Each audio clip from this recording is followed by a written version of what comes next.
Open the App Store, search for YATUO, and install the YATUO app. Click the Go button.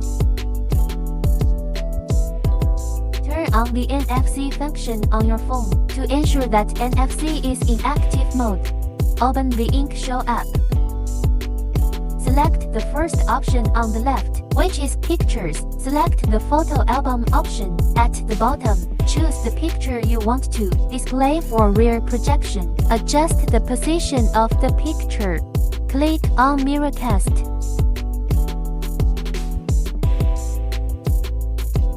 Select the style and click on Mirrorcast. Please be patient for about 1 minute. Picture placement complete.